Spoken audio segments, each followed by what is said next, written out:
नमस्कार, स्वागत है आपका हरियाणा न्यूज में। स्पेशल रिपोर्ट के साथ मैं हूं रेणु कैलाश। मेवात में स्वास्थ्य सेवाओं के हालात कैसे हैं, ये बात हर कोई भली भांति जानता है। पूरे जिले में एक भी महिला रोग विशेषज्ञ डॉक्टर नहीं है। इतना ही नहीं, डॉक्टर और स्टाफ की भारी कमी है। ऐसे में जरा सोचिए, मेवात के जिन अस्पतालों में कर्मचारी है भी, अगर वो हड़ताल पर चले गए तो फिर क्या होगा। मेवात के हसन मेडिकल कॉलेज के 250 कॉन्ट्रैक्ट के कर्मचारी अपनी मांगों को लेकर हड़ताल पर चले गए हैं, जिसका खामियाजा एक बार फिर मरीजों को भुगतना पड़ रहा है। यानी साफ है कि करे कोई और भरे कोई। प्रशासन और कर्मचारियों के बीच एक बार फिर से मरीज ही पिस रहे हैं। एक रिपोर्ट फिर चर्चा।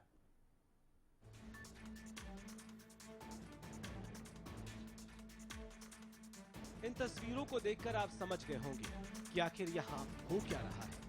ये नजारा मेवात के शहीद हसन खां मेवात कॉलेज का है, जहां कॉन्ट्रैक्ट पर लगे 250 कर्मचारी अनिश्चितकालीन हड़ताल पर चले गए हैं। दरअसल 3 साल पहले मेडिकल कॉलेज में 250 कर्मचारियों को कॉन्ट्रैक्ट पर रखा गया था। इन सभी कर्मचारियों की भर्ती डीसी रेट के आधार पर हुई थी। सभी कर्मचारियों को साल 2013-14 और साल 2014-15 में वेतन वृद्धि का लाभ नहीं दिया गया। साल 2015-16 में भी वेतन वृद्धि का 12% लाभ नहीं मिला। हड़ताली कर्मचारी अपनी मांगों को लेकर कई बार उपायुक्त के पास गए, लेकिन समस्या का समाधान नहीं हुआ। मेडिकल कॉलेज के निदेशक खुद 17 बार स्वास्थ्य विभाग को लिख चुके हैं खत। गुरुवार को सभी अनुबंधित कर्मचारी अनिश्चितकालीन हड़ताल पर चले गए। हम ये कह रहे हैं कि हमारा प्रशासन जो है हमारी तरफ ध्यान नहीं दे रहा। उनको नहीं लग रहा कि ये कैंडिडेट 3.5 साल से यहाँ काम कर रहे हैं, उनके लिए कोई सुविधा की व्यवस्था की जाए, इनकी डीसी रेट पे भी ध्यान दिया जाए, इनका इंक्रीमेंट भी देखा जाए। 1 साल से तो कंटिन्यू ऐसे ही प्रॉब्लम हो रही है कि सैलरी ही टाइम पे नहीं मिल रही, कभी 3 महीने कभी 6 महीने ऐसे करके, वो भी हमारे बोलने पर बार बार ऑफिस में जाने के बाद। कर्मचारियों की मुख्य मांग है कि 32 कैटेगरी की डीसी रेट लिस्ट में हड़ताली कर्मचारियों को शामिल किया जाए। कॉन्ट्रैक्ट पर लगे सभी कर्मचारियों को वेतन समय से मिले। काट चुके थे, डीजीएमआर, एसीएस, स्वास्थ्य मंत्रालय मंत्री तक भी जा चुके थे। आश्वासन नहीं मिला था। 2 महीने पहले मिले थे हम, लेकिन कुछ नहीं हुआ। अभी क्या हुआ कि मार्च आ गया, क्लोज होने को है बजट पीछे का, लेकिन फिर भी हमारी सुनवाई नहीं हुई। अंत में हमें हार के ये जुम्मा उठाना पड़ा है, अनिश्चितकालीन हड़ताल। साफ है कि एक तरफ कर्मचारी अपनी मांगों को लेकर सड़कों पर आ गए हैं, वहीं दूसरी तरफ स्वास्थ्य विभाग के कानों पर जूं तक नहीं रेंग रही। ऐसे में हर हाल में खामियाजा मरीजों को भुगतना पड़ रहा है, जिसके बाद सवाल उठने लाजमी है कि कब तक परेशान होंगे मरीज, कब तक कर्मचारियों और प्रशासन के बीच तनातनी में पिसेंगे आम लोग। क्या कर्मचारियों के साथ स्वास्थ्य विभाग कर रहा है नाइंसाफी? क्यों हर मामले का हल हड़ताल से ढूंढा जाता है? और आज इन्हीं सवालों के जवाब स्पेशल रिपोर्ट में तलाशेंगे। मेवात से यूनुस अलवी के साथ ब्यूरो रिपोर्ट, हरियाणा न्यूज। जी हाँ, कैसे होगा सुधार जब इस तरह के हालात बने रहेंगे, ये अहम सवाल है। इस पर चर्चा के लिए हेल्थ एक्सपर्ट केएल गर्ग हमारे साथ मौजूद हैं। उनसे बातचीत करके जानने की कोशिश करते हैं कि आखिर ये हालात जो बने हुए हैं, ये हालात क्यों बने हुए हैं। गर्ग साहब नमस्कार। हर मसले का हल आजकल प्रदेश में हड़ताल से ढूंढा जा रहा है, आप क्या कहेंगे इस मसले पर? हमारी जो व्यवस्था है उसके अंदर जो देखने में आ रहा है कि जब तो अभी जो आपके एम्बुलेंस वाले थे उन्होंने हड़ताल की, उससे पहले वो सभी लोगों से मिले थे, लेकिन समस्या का हल कोई नहीं कर रहा था वादा करने के बाद भी। तो ऐसा सभी कर्मचारियों को ये महसूस होने लग गया कि अब हड़ताल के अलावा कोई रास्ता उनके पास रहा नहीं है। जब हम हड़ताल करेंगे तभी गवर्नमेंट हमारी बात सुनेगी। अब आपके सामने आप दिखा रहे थे कि 3-3 साल हो गए उनको कॉन्ट्रैक्ट पे लगे हुए, उनसे वादा किया था कि सालाना आपके पैसे बढ़ाए जाएंगे। जो मेडिकल कॉलेज के जो ऑफिसर हैं उन्होंने रिकमेंड किया है, सभी को जो भी कंसर्न अथॉरिटी है सभी को सब कुछ बताया गया है। या तो आप कर्मचारियों के साथ वादा ना करें कि आपका कोई इंक्रीज नहीं किया जाएगा, जो तनख्वाह है वही मिलेगी। अगर आप वादा करते हैं तो उसको निभाएं। हड़ताल का मौका क्यों देते हैं आप एम्प्लॉइज को? कि आप हड़ताल करेंगे तभी आपको सुविधाएं प्रदान होगी, बिना हड़ताल के नहीं होगी। ये जो एक अव्यवस्था है, या गवर्नमेंट इतनी स्ट्रिक्ट हो, वो कितनी भी हड़ताल करें, इस प्रकार के इंतजाम गवर्नमेंट के पास हो कि जो आम जनता है वो परेशान ना हो। चलिए लौटेंगे आपके पास। संवाददाता यूनुस अलवी हमारे साथ फोन लाइन पर जुड़ गए हैं। यूनुस, अब तक आवाज पहुंच रही है? बिल्कुल रेनू पहुंच रही है। बिल्कुल यूनुस, जानना चाहेंगे कि इस वक्त क्या हालात बने हुए हैं, और खबर ये भी आई है कि मरीजों को अब काफी दिक्कतों का सामना करना पड़ रहा है जिस तरीके से ये कॉन्ट्रैक्ट के कर्मचारी हड़ताल पर चले गए हैं। बिल्कुल, बहुत ज्यादा रात तो इतने हालात पेचीदा हो गए थे रेनू कि हमको खुद हस्तक्षेप जो है करना पड़ा। और रात को एडीसी है, क्योंकि डीसी का ट्रांसफर हो गया था, एडीसी है, दूसरा अधिकारी है, एजीएम है, डायरेक्टर है, उनसे भी बात करी। रात को जो सीरियस मरीज थे, जो बच्चे पैदा हुए थे, जो उनको ही जबरदस्ती जो है उनको रिलीव कर रहे थे, उनको कह रहे थे भाई दूसरे हॉस्पिटल ले जाओ, तो बड़ी मुश्किल से कुछ जो सीरियस मरीज है उनको रोका गया था। और अब बिल्कुल हालात ये हो गए कि जो ये कि छोटे सी एक अगर मेडिकल कॉलेज की तो बात छोड़ो, एक छोटे से हॉस्पिटल के अंदर भी जो सुविधाएं मिल जाती है वो यहाँ पर नहीं मिल रही। बड़े परेशान हैं लोग जो है। और रेनू में छोटा सा बैकग्राउंड बता दूं कि 2013 में ये करीब 250 कर्मचारी हैं जो कॉन्ट्रैक्ट बेस पे लगे थे। और तो इनके ये होता है कि हर साल जो है 12% जो है वृद्धि होती है, जो इंक्रीमेंट जो लगता है कि जो सरकार का डीसी रेट होता है उसमें की जाती है। पिछले साल भी क्योंकि जब कानून है, जब इनको लिख के दिया हुआ है तो हर साल लगा देना चाहिए। लेकिन क्या हुआ कि पिछले साल भी कम से कम 8 दिन तक ये कर्मचारी धरने पर बैठे थे और उसके बाद फिर इनको मिला था। अब इन्होंने पिछले कई दिन से जब हमारी बात हुई है और कर्मचारी कह रहे हैं कि जी हम डीसी के पास जाते हैं, जो डायरेक्टर है उनके पास जाते हैं, तो वो कहते हैं कि भाई इनका डीसी का काम है, डीसी बढ़ाएगा। और जब डीसी के पास जाते हैं वो कह रहा हमारा काम नहीं है, वो डायरेक्टर बढ़ाएगा। तो ऐसे ही जब हम परेशान हो गए तो हम मजबूर होके धरने पे बैठे हैं। लेकिन धरना हम शांतिपूर्ण दे रहे हैं, ना कोई नारेबाजी कर रहे हैं ना कुछ कर रहे हैं, तो हम प्रशासन को दिखाना चाहते हैं। बड़ी बात एक और हुई है कि यहाँ पर रेनू में क्योंकि 27 जो है कर्मचारी हैं, जिसमें एलटी है, दूसरे वो है, तो उनको ठेकेदार के माध्यम से रखा हुआ है। अब आज उन्होंने सामूहिक तौर पे 27 कर्मचारियों ने इस्तीफा दे दिया। वो कह रहा है कि जो हमको 12,000 की सैलरी पर रखा गया था, लेकिन हम 9600 दे रहे हैं। और उनको भी बड़ी दिक्कत हो, अगर वो चले जाएंगे तो बड़ी दिक्कत है। ये लगता है कि इसमें कहीं ना कहीं रेनू इसमें हस्तक्षेप करना पड़ेगा, ना तो हालात जो है इसके नाजुक हो जाएंगे। और जो निदेशक है यहाँ पर 11 बार वो भी खत लिख चुके हैं विभाग को, लेकिन उनके खत का भी कोई जवाब नहीं दिया जा रहा है। हाल फिलहाल क्या किसी अधिकारी ने इस मामले पर संज्ञान लिया है क्या? नहीं, अभी मेरी थोड़ी देर पहले संचार शर्मा जो डायरेक्टर हैं उनसे बात हुई है। रेनू इसमें बात लेटर की नहीं है, बात डीसी और डायरेक्टर के नजदीक का मामला है। अगर चाहे तो 5 मिनट के अंदर ये काम हो सकता है, क्योंकि ऊपर उच्च अधिकारियों तक लेटर जाने की जरूरत नहीं है। खाली उनका जो मामला है, 2 बड़ी मांगे इनकी। लेकिन यूनुस ऐसा किया क्यों नहीं जा रहा? ऐसा किया क्यों नहीं जा रहा है? जो मसला इतनी आसानी से हल हो सकता है जैसा कि आप बता रहे हैं, तो ये मसला हल क्यों नहीं किया जा रहा? लगता है लापरवाही है, क्योंकि जब पिछले साल जब हम देखा था, मौजूद थे इनके समझौते के दौरान जो है केवल डीसी और अधिकारियों के बीच में वो हो गया था थोड़ी देर में। और अब भी यही बात है। अब मेरी जो संचार शर्मा से बात हुई है, वो कह रहे कि इसका काम हो जाता है, लेकिन डीसी का ट्रांसफर हो गया। अब अंदाजा लगा लो, जब डीसी उस दिन से यहाँ थे तो पहले क्यों नहीं हुआ? और जब डीसी ट्रांसफर हो गए तब अब क्या, जब तक दूसरा डीसी नहीं आ गया, किसी को चार्ज नहीं दिया जाएगा, लगता रहेगा ये मामला, यह हड़ताल आगे बढ़ सकती है। चलिए यूनुस, बहुत बहुत शुक्रिया आपका इस तमाम जानकारी के लिए। और इस अस्पताल में एडमिट एक मरीज के परिजन शकील हमारे साथ फोन लाइन पर जुड़ गए। शकील जी, आवाज पहुंच रही है आप तक? हाँ, पहुंच रही है मैडम। शकील जी बताइए, क्या हालात बने हुए हैं मेडिकल कॉलेज के हसन खां, और किस तरीके की परेशानियों का सामना आप लोगों को करना पड़ रहा है? मैडम, ये स्ट्राइक शुरू होते ही इन्होंने कह दिया कि अपने पेशेंटों को ले जाओ यहाँ से, हमारे पास पूरा स्टाफ नहीं है, हम इलाज नहीं कर सकते। हमारी बच्ची है वो आईसीयू में है जी, और मेरी घरवाली है, उसका भी ऑपरेशन हुआ है अभी। तो उस हालत में हम उनको कहाँ लेके जाते हैं? हाँ। तो मैडम फिर इन्होंने जो रेगुलर वाले हैं उनकी ड्यूटी लगाई वो करने के लिए। तो मेरी मम्मी थी वहाँ पे, उन्होंने कहा कि अंगूठा लगाओ और इनको लेके जाओ अभी यहाँ से, हमारे पास इलाज नहीं होगा।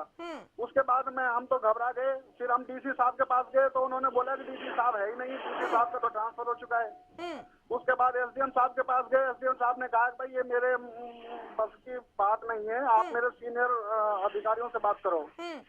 उसके बाद हमारी एडीसी साहब से बात हुई तो उन्होंने कहा था कि हम अभी करते हैं इस मामले में कुछ कार्रवाई, हम ये सीएमओ साहब से बात करते हैं। उसके बाद फिर हॉस्पिटल गए तो उन्होंने कहा कि भाई ठीक है अभी चल रहा है, बाकी आप अपने रिस्क पे इलाज कराओ, अगर कोई भी दिक्कत होती है तो हम इसका जिम्मेदार नहीं है, स्टाफ हमारे पास पूरा नहीं है, कोई भी लापरवाही होती है तो हम इसका जिम्मेदार नहीं है। तो मैडम अभी चल रहा है जैसा भी है जी। तो यानी शकील, बहुत दिक्कतों का सामना आप लोगों को करना पड़ रहा है। किसी भी अधिकारी ने अब तक कोई संज्ञान नहीं लिया है इन लोगों के हड़ताल पर? कोई अधिकारी मौके पर जायजा लेने के लिए नहीं आया है? कोई नहीं आया मैडम। अच्छा। जो जिससे भी बात करते हैं वो कह देते हैं कि वो डायरेक्टर का और इनका मामला है, वो अपना आप सुलझाएंगे। मैंने जिन लोगों से बात की थी मैंने कहा भी था सर किसी को भी बीच में पढ़ना पड़ेगा इनको सुलझाने के लिए। अगर वो डायरेक्टर ही सुलझा देते इस मामले को तो फिर इनको ये धरने पर बैठने की क्या जरूरत थी। बिल्कुल। चलिए शकील, बहुत बहुत शुक्रिया आपका हमारे साथ जुड़ने के लिए और इस बातचीत करने के लिए। शकील हमारे साथ एक मरीज के परिजन जुड़े हुए थे और इस वक्त हमारे साथ हड़ताल कर्मचारी यूनियन के प्रधान ओमवीर जुड़ चुके हैं। ओमवीर जी, आप तक आवाज पहुंच रही है? हाँ जी। ओमवीर जी, बहुत दिक्कतों का सामना मरीजों को करना पड़ रहा है, बेहद बेहाल है मरीज। क्या कुछ मांगे हैं आप लोगों की और आप आगे क्या कार्रवाई चाहते हैं कि हड़ताल खत्म हो? जी, हमारी कोई 3 मांगे हैं जी। हमने कॉलेज प्रशासन और डीसी प्रशासन, पुलिस प्रशासन सबको पहले सूचित कर दिया था कि मरीजों का जो भी लाभ हानि होगा उसके आप जिम्मेवार होगी, क्योंकि हमारी जो शर्तें थी वो एक साल से मानी नहीं जा रही थी। हमारी पहली शर्त थी कि हम डीसी रेट पे एम्प्लॉयज हैं। पिछले 3 साल से हम यहाँ मेवात में सेवा दे रहे हैं मेडिकल जी। तो हमारी प्रमुख मांग थी कि 2015-16 का वेतन वर्दी था वो देना था। वो पिछले 1 साल से हमने खूब विभागों के भी चक्कर लगाए लेकिन कोई समाधान नहीं निकला उसका। अभी मार्च में क्लोजिंग है तो मार्च क्लोज होने के बाद में हमारा जो एरियर आना था, जो इंक्रीमेंट लग के वो लैप्स हो जाएगा। अभी मरता क्या नहीं करता वो वाली स्थिति हमारे सामने थी। अच्छा। हम इतने दिन तक मरीजों का संज्ञान लेते हुए हम आगे खिसकाते रहे कि हम स्ट्राइक ना करें, हमारा समाधान हो जाए, लेकिन नहीं हुआ। लास्ट एंड में हम मरता क्या नहीं करता वो वाली स्थिति में हम स्ट्राइक पे बैठ गए। आज हमें दूसरा दिन है, अभी तक हमारी सुनवाई नहीं हुई है। हमारी फाइल, यही सूचना हमारे पास कि हमारी फाइल बन गई है। जो शर्तें थी, एक ये थी कि हमें डीसी रेट की जो कैटेगरियां मेवात के डीसी के अंडर आती हैं उनमें जोड़ दिया जाए, जिससे हमें इस समस्या का सामना ना करना पड़े बार बार। ओमवीर, आप फोन लाइन पर बने रहिए, आप फोन पर जुड़े रहिए, हम आपसे आगे भी बातचीत जारी रखेंगे। गर्ग साहब, तमाम जो चीजें हैं आपने देखी, आपने सुनी है, सबका यही कहना है कि बहुत छोटी सी बात है, अगर चाहें तो इसको निदेशक के स्तर पर ही हल किया जा सकता है, लेकिन इस मसले को काफी बड़ा बना दिया गया है कि ये हड़ताल पर चले गए। रेनू जी, ऐसा है कि हिंदुस्तान में ये है, जो बड़ा आदमी गलती करता है उसको पूछने वाला कोई नहीं है। जो डीसी ट्रांसफर हुआ है उनकी ये पावर थी, वो चाहते पैसे रिलीज कर सकते थे।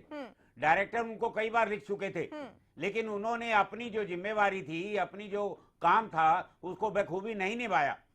इन्होंने पहले भी हड़ताल की, तब जाके इनको 1 साल का एरियर मिला था। मार्च की क्लोजिंग हो जाएगी, फिर इनको एरियर नहीं मिलेगा। इनमें कर्मचारियों का क्या कसूर है? सवाल ये है कि ये जो हड़ताल हुई है इसके अंदर जो मरीज दुख पा रहे हैं, जो आम जनता दुख पा रही है, उसका जो खामियाजा है, उसकी जो तकलीफ है, उसके जिम्मेवार कौन है? जो डीसी साहब यहाँ से गए हैं वो इसके 100% जिम्मेवार है। उन पे एक्शन होना चाहिए, उन पे कार्रवाई होनी चाहिए कि क्यों जनता को जो है परेशान किया जा रहा है। बिल्कुल। तो हमेशा हम यही देखते हैं कि जनता को बेवजह परेशान किया जा रहा है। वो आदमी 1 साल हो गया जिनका जो है इंक्रीमेंट नहीं मिल रहा, एरियर नहीं मिल रहा, उनका क्या कसूर है? वो सभी के पास बार बार गए हैं लेकिन कोई उनकी सुनने को तैयार नहीं है। तो आप जो आम जनता है, जो गरीब है, वो पिस रहा है, उनका इलाज नहीं हो रहा है, कल को उनकी डेथ हो जाए, कुछ और हो जाए, इतना बड़ा डिस्ट्रिक्ट है, लोग कहाँ जाएंगे? गरीब लोग रहते हैं। बेहद अहम सवाल है ये। गर्ग साहब लौटेंगे आपके पास, वक्त एक छोटे से ब्रेक का हो गया है। ब्रेक के उस पार भी इसके तमाम पहलुओं पर रखेंगे चर्चा जारी। जल्द लौट रहे हैं स्पेशल रिपोर्ट के साथ।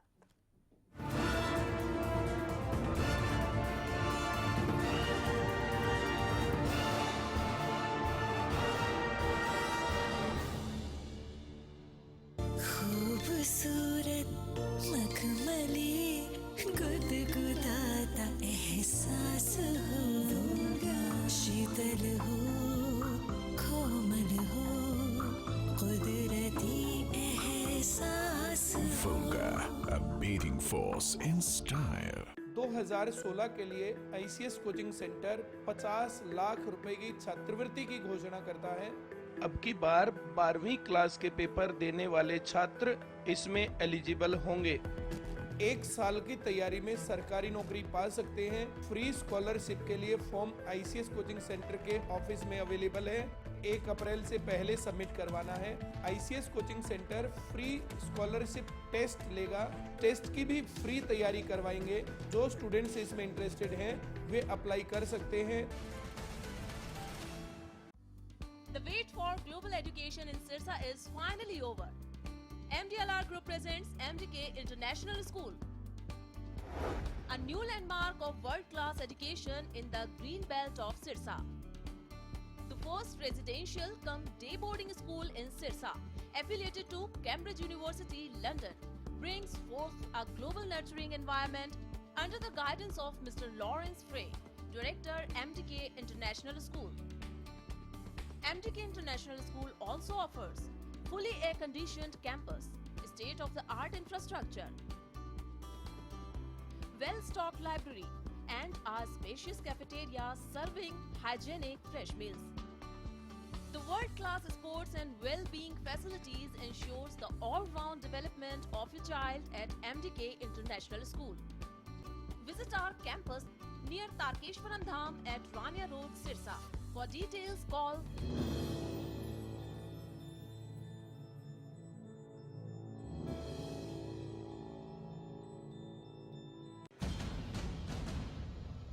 ब्रेकिंग न्यूज 10 सालों से हरियाणा का लोकप्रिय चैनल अब डिश टीवी पर भी उपलब्ध। डिश टीवी के चैनल नंबर 804 पर देखिए हरियाणा न्यूज, सच के साथ खबरें बेबाक। आप हरियाणा न्यूज को लाइव भी देख सकते हैं, कहीं भी कभी भी।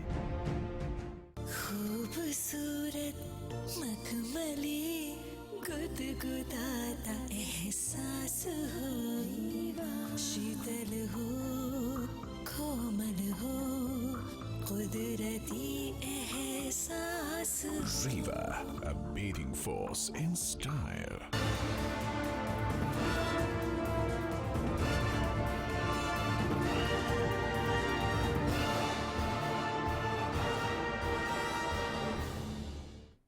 तो हड़ताल से हलकान की हम बात कर रहे हैं। मेवात का ये पूरा मामला, जहां के शहीद हसन खां मेडिकल कॉलेज के अनुबंधित कर्मचारी जो कि तकरीबन 250 की संख्या में हैं, हड़ताल पर चले गए हैं और इस वजह से वहां पर मरीज बेहद हलकान बने हुए हैं। दो खास मेहमान हमारे साथ जुड़े हुए हैं। केएल गर्ग हेल्थ एक्सपर्ट हमारे साथ स्टूडियो में मौजूद है, जबकि फोन लाइन पर हमारे साथ हड़ताली कर्मचारी यूनियन के प्रधान हैं ओमवीर, वो जुड़े हुए हैं। ओमवीर जी, आपकी समस्या जायज है, आपकी मांगे जो हैं वो बिल्कुल जायज हैं, उन पर विचार किया जा सकता है, लेकिन इस तरह की अनदेखी आपको लगता है कि जो पहले के डीसी है जिनका ट्रांसफर हुआ है, अगर वो चाहते तो बड़ी आसानी से इस मसले को हल किया जा सकता था, वहां से लापरवाही, वहां से चूक हुई है? ओमवीर जी, आप तक आवाज पहुंच रही है? आवाज आ रही है। ओमवीर जी, आप बताइए, क्या आपको लगता है कि ये मसला हल किया जा सकता था, लेकिन लापरवाही की वजह से, चूक की वजह से, या पूर्ववर्ती डीसी ने इस पर संज्ञान नहीं लिया, जिस वजह से ये मामला और बड़ा हो गया? जी मैम, ये मसला तो बहुत पहले ही हल हो सकता था, क्योंकि हमारी विभागीय अधिकारियों ने हम पे ध्यान नहीं दिया होगा, जो हम 1 साल से घूम रहे थे। अब अंत आकर के डीजीएमआर से कोई लेटर हमारे डीसी को प्रेषित कर दिया गया। वो प्रेषित होने के बाद में परसों यानी कि 2 दिन पहले डीसी का तबादला हो जाता है। उसमें हमारी क्या गलती है? अगर डीसी साहब से ले गए तो डीसी साहब के जाने के बाद भी कोई तो इधर कार्यभार संभालेगा उसकी जगह। या जब तक डीसी नए आते हैं तब तक हम यहीं रुके हुए हैं। मैम ये पेचीदा मामला हो सकता है। ऐसा है कि हमने जो फाइल तैयार की है हमारे विभाग ने, वो फाइल डीसी साहब की टेबल पे है। जैसे नए डीसी आएंगे तो वो उस पर संज्ञान लेंगे, फाइल को पढ़ेंगे। क्या पता उन्हें हमारी शर्त अच्छी लगे या ना लगे, ये हमें कैसे विश्वास हो सकता है जब 1 साल से हमारी शर्तें ना मानी जा रही थी। तो अब भी वो कंडीशन हो सकती है। 5 दिन बाद अभी क्लोजिंग हो जाएगा तो फिर हमारी समस्या तो खड़ी रह गई। हाँ ओमवीर, अभी फिलहाल कोई वरिष्ठ अधिकारी कोई बातचीत उनसे हो पाई है? किसी तरह की कोई बातचीत आप लोगों की, कोई जानकारी आप लोगों के संज्ञान में कि हाँ आप लोगों की बातों को सुना जा रहा है, कम से कम आप हड़ताल पर चले गए हैं लेकिन आम जनता हलकार हो रही है, तो अब कम से कम उन समस्याओं पर ध्यान दिया जाए, क्या कुछ ऐसा हो रहा है क्या? जी कल हमारे जो डायरेक्टर साहब हैं वो चंडीगढ़ थे, डीजीएमआर से भी मेरी बात हुई है। उन्होंने हमें यही आश्वासन दिया था बेटा तुम्हारी शर्तें मान ली जाएंगी। लेकिन मैम वही बात है, भूखे को तभी विश्वास होता है जब वो खाना खा लेता है। हम दुख झेल चुके हैं, उस दुख से हमें तो तभी उबार मिलेगा जब हमारी मरहम पट्टी हो जाएगी। मरहम पट्टी ये है कि हमें वहाँ से लेटर आ जाए, हमारे फैक्स आ जाए कॉलेज में कि तुम्हारा ये डीसी रेट बढ़ा दिया गया 2015-16 का, तुम्हारी जो 32 कैटेगरी है ये डीसी रेट में ऐड कर दी गई है और भविष्य में डीसी ही तुम्हारा इंक्रीमेंट निर्धारित करेगा। तो मैम हम मान लेंगे, लेकिन उससे पहले नहीं मान पाएंगे। और एक ये है मैम कि हमें आज हमारे ही पेपर में हमने पढ़ा है, हमारे जो डायरेक्टर साहब हैं उनने दे रखा है नीचे कि जो ये हड़ताल खत्म नहीं करेंगे तो इन पे उचित कार्रवाई की जाएगी। मैम हम कौन से जो गलत काम कर रहे हैं, हम यहाँ शांति प्रदर्शन से बैठे हैं, ना हम नारेबाजी कर रहे हैं, ना हमने कोई कार्य अवरुद्ध कर रखा है। हम किसी भी तरह की राष्ट्रीय धरोहर को नुकसान नहीं पहुंचा रहे, किसी भी तरह का वो नहीं है। फिर भी आज मुझे दुख हुआ जब मैंने वो पेपर पढ़ा, हमारा ही डायरेक्टर ये बोलता है कि आप अगर स्ट्राइक खत्म नहीं करते हो तो आप पर उचित कार्रवाई की जाएगी। चलिए ओमवीर, बहुत बहुत शुक्रिया आपका। उम्मीद करते हैं कि प्रशासन जरूर इन बातों का संज्ञान लेगा और लगातार हम वरिष्ठ अधिकारियों से भी बातचीत करने की कोशिश कर रहे हैं लेकिन कोई भी अधिकारी फोन उठाने को तैयार नहीं है। केएल गर्ग हमारे साथ जुड़े हुए हैं। गर्ग साहब, आखिरी कब तक कर्मचारी और प्रशासन की इस तनातनी के बीच आम जनता को पिसना पड़ेगा? ये जो पूरी तस्वीर है वो भी ऐसी तस्वीर जहां पर एक तो आधे अधूरे कर्मचारी हैं, तो स्पष्ट से अगर हड़ताल पर चले जाएं, ये जो सामंजस्य है, ये सामंजस्य आखिर क्यों नहीं बन पा रहा? देखो रेणु जी, सबसे पहली बात तो ये है डायरेक्टर साहब ने सारी मांगों को डीसी साहब के पास सैंक्शन करके पूरे सिस्टम से भेजा है। पिछले साल भी इनको हड़ताल करनी पड़ी, तब इनकी मांगे मानी गई थी। अब डीसी साहब की ट्रांसफर हो गई तो गवर्नमेंट ऑफ हरियाणा को हमारे हेल्थ मिनिस्टर साहब बैठे हुए हैं, उनको पता है जनता परेशान हो रही है, गरीब आदमी का इलाज नहीं हो रहा है, इनकी जो डिमांड है वो जेन्युइन है। ये कॉन्ट्रैक्ट लेबर हैं, ये परमानेंट नहीं है। आपने कॉन्ट्रैक्ट पे रखा हुआ है, आपने इनसे कॉन्ट्रैक्ट किया हुआ है कि हर साल इतना % इंक्रीज आपको मिलेगा, तो वो इंक्रीज ऑटोमेटिकली इनको क्यों नहीं मिल जाता है? वो फाइल यहाँ से वहां क्यों बार बार जाती है? तो ये भी गरीब हैं, जो इलाज करा रहे हैं वो भी गरीब हैं। तो मैं तो अपने हेल्थ मिनिस्टर साहब को ये प्रार्थना करूंगा कि अगर डीसी साहब वहां पे अभी नहीं आते हैं तो इमीडिएटली कुछ इस प्रकार के ऑर्डर इशू किए जाएं जो डायरेक्टर साहब हैं अपने कॉलेज के, कि इनका जो वेतन है वो पिछले उससे ही बढ़ा दिया जाएगा और ये अपनी हड़ताल खत्म कर दें। ऐसे धमकी देने से सिर्फ बात नहीं चलेगी, ये भी आपके बच्चे हैं और इनकी डिमांड जेन्युइन है। हमारी इसी प्रार्थना के साथ हम उनको रिक्वेस्ट कर रहे हैं। बहुत बहुत शुक्रिया गर्ग साहब इस खास चर्चा में शामिल होने के लिए। तो लगातार अनदेखी का शिकार ये कर्मचारी अब हड़ताल पर हैं, लेकिन इन हड़ताली कर्मचारियों की वजह से आम जनता को भी पिसना पड़ रहा है। जरूरत है इस मामले पर संज्ञान लेने की, हस्तक्षेप करने की। स्वास्थ्य विभाग के तमाम आला अधिकारी इस तरफ ध्यान दें ताकि जो परेशानी आम जनता को हो रही है वो परेशानी खत्म हो सके। इसी के साथ स्पेशल रिपोर्ट पे फिलहाल इतना ही। नमस्कार।